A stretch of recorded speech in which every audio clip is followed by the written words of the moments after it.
First off, I can't say how pleased I was with the scrimmage that we held last Saturday. The participation, the enthusiasm was overwhelming and fantastic.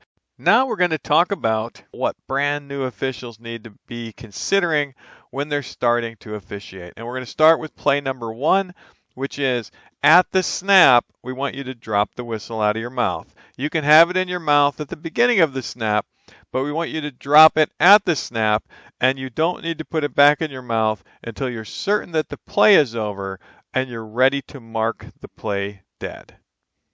Play number 2 involves the line of scrimmage and setting your wide receivers. The first video shows a clinician talking about how to set them up early so that we don't get caught moving them around when they're about to snap the ball. Waiting for the guys to come out, okay? They're in the huddle there. I'm standing like this immediately. I don't wait for anything. I'm standing like this. As you saw in the video, the clinician is setting the receiver up as they come out, so they're in the right spot. And what we want to avoid is what we're doing here, and that is moving a receiver around when the snap is imminent, as that will just create some confusion at the snap.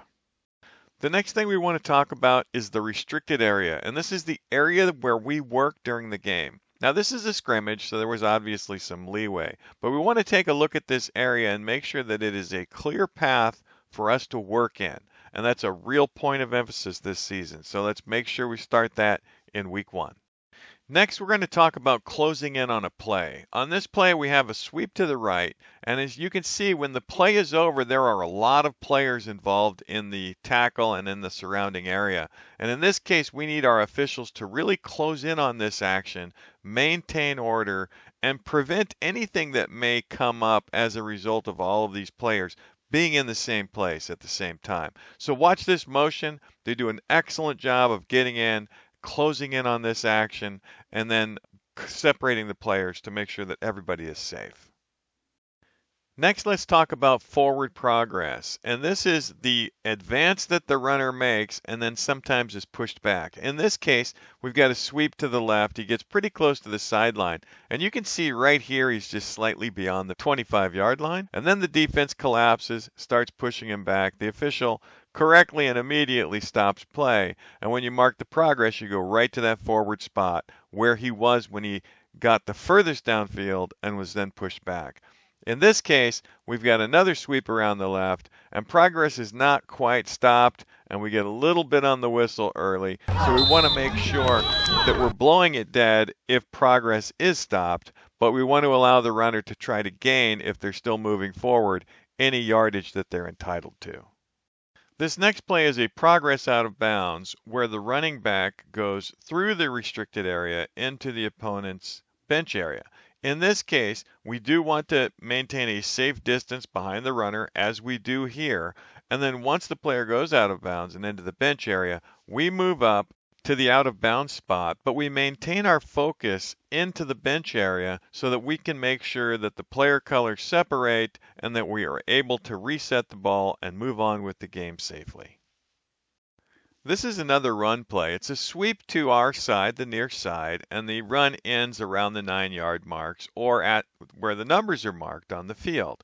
And what I want to point out here is that the official does a really nice job of staying wide, staying back. Got a good field of vision, also a good line of sight on potential blocks and where the runner goes down. And then when the runner does go down, they're able to safely move up the sideline, mark the forward progress, and prepare for the next play. Now let's move into pass plays. And when we do have a pass play, we read it from the sideline. In this case, you can read the pass blocking. Our receiver's not pressured, so that we can take a look at the blocking real quick. When we see our quarterback go into this confirmed passing posture move, then we have to refocus our direction to that receiver and get down the field and try to be in a position to best rule on that catch and the score. On the line of scrimmage, the wing official or the official on the sideline is generally responsible for whether the pass is forward or backward coming to or away from their position. In this case, it was pretty tight. This is a backward pass, and we're going to discuss how you can break that down visually and try to get yourself some markers on the field to help you out. So here we go at the snap. We don't have any of our receivers pressed, so we can peek back at the quarterback. When he releases the ball, right-handed quarterback, you go to where the right foot is in conjunction with the right hand. Typically, that's a pretty good release point reference. Then, all you have to do is find a reference point where the ball is first touched. In this case, the ball was caught, but it was a backward pass. So if the ball was not caught, the ball would remain live, and you have to avoid blowing your whistle in a situation where you have a backward pass. So if you do rule a backward pass, you punch your arm backwards into the backfield to let other officials know you are playing a backward pass. On passes that are tipped right next to the quarterback, we're just going to let the referee default these to incomplete. Very difficult to tell whether they're forward or backward. So anytime you see a tip as it leaves the quarterback's hand, just let the referee rule it incomplete. Couple of holding plays in this series. So we're going to start with the highlighted player, the right guard. And we want to watch the timing of this. So when you see this action at the snap and you see that guard twist that defender to the side, that would be holding if it was point of attack. But if you look at this closely, you can see that the ball is already being passed and is away, and it is not a point of attack foul. So we would not want this called as holding. Similar situation here, right guard jerks that player on the defense down, but you can see that the ball is already away. Both of these are simple warnings. Let the coach know that the player has been warned, but because it's not a point of attack, we don't want these called for holding. This last play is just a reminder, when we have change of possession, we do stop the clock. We're not a full-on running clock like some of the leagues are. So you can see that this pass is thrown, it's tipped by the receiver, caught by the defender.